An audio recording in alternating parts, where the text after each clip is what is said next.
It's Frostbite, one of the best games ever, with some of the worst front cover artwork I have seen in my entire life.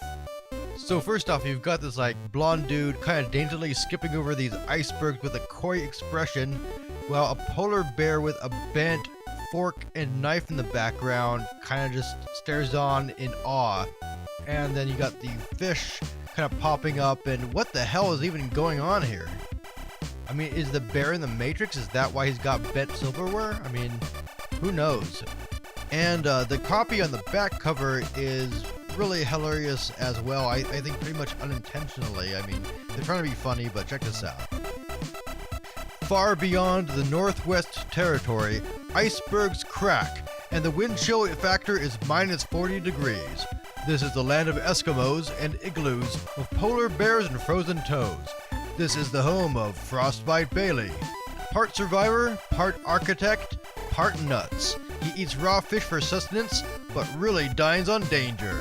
He's the guy with ice water running through his veins. And I won't bore you with the whole thing, but here's the last paragraph. Maybe it's the spirit of Perry, or maybe his brain's gone numb. In any case, he's still there and he'd like you to join him. Frostbite Bailey, building igloos and legends. Oh, give me a break. Fortunately, the actual game isn't as bad as its ad copy. Let's see what it's all about. Okay, so it's a little bit like Frogger, or Cubert, where what you do is you have to jump to these different rows of icebergs to turn them blue. And every time you jump, you build a little bit of that igloo in the upper right corner. The goal is to build it all the way and then jump home. And along the way, there are all kinds of hazards. You know, these birds try to sweep you off the igloos, along with crabs and other enemies. There are fish you can catch. And all the while, in the upper left, you see that degrees counter that's counting down to 0. And when it gets to 0, he freezes to death. So, you know, don't do that. And then you get a bonus for time remaining every round. So you try to go fast. Not only that, but when you hit the button, you can reverse the direction of the ice. You lose a brick if you're still building the igloo, but you know, it's good for a last-ditch effort to avoid hazards.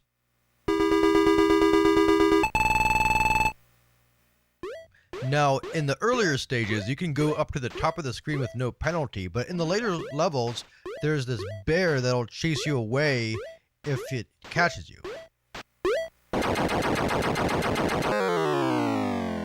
Tell me that isn't a great sound effect.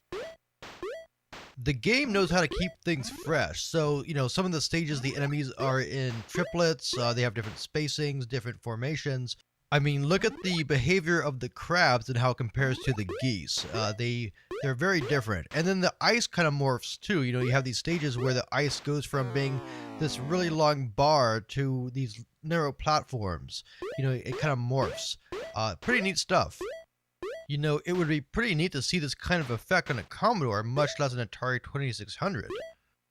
So I feel like the programmer did a phenomenal job with this game, and it really makes it feel like the Atari doesn't have any limitations. I mean, that's quite a feat. There's also just really great attention to detail in this game. For instance, the sunset that starts happening, you know, it goes through a day-night cycle, and then, you know, when it drops to night, you can see in the igloo there's a little fire going, that little blinking. I really like that. It's very cozy.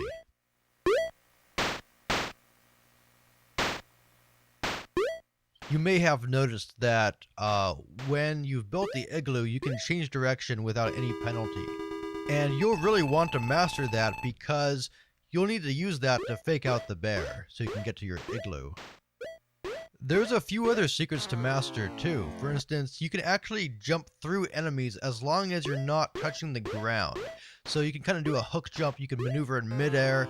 You'll need to master all of this so that you can make it through the later levels. And the game gets really, really fast. I mean, this is barely as fast as it gets. I'm playing on Expert in this round. Because, you know, Atari games on Expert, in my opinion, are a lot more enjoyable because they tend to be a little bit too easy for an experienced arcade game player otherwise. So here's me starting over again on easy. I'm going to fast forward. I can show you exactly how fast this game gets. So yeah, it gets really hectic. It's a really good scoring game. However, this is by the same author that did Sequest, which I previously reviewed, and I'm not sure it has the depth that Sequest has. Pretty much everything here is on the surface. Get it? Sequest, you're diving in a submarine, it's got depth. In this, you're jumping across the surface. Never mind. Okay. But no, it's true.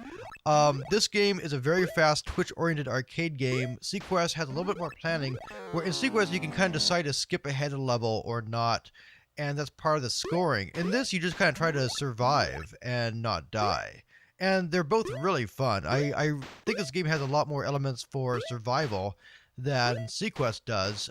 It's just kind of lacking that strategic decision-making to a degree. I mean, there are things you can do in Frostbite, for instance. If you have a lot of lives, you can actually sacrifice one in order to get more of a bonus for more time when you beat the level. I think what Frostbite really is missing is that decision to skip a stage or not. And, in Sequest, if you're running out of oxygen, you can go and surface early, but you rank up the game. In Frostbite, there's no kind of decision like that. So, I think they're both great games. They both have a lot of replayability. They're both a lot of fun. They're overflowing with personality and detail. If you're an Atari owner, my recommendation is to scoop these up. Okay, thanks for watching, and I'll catch you next time.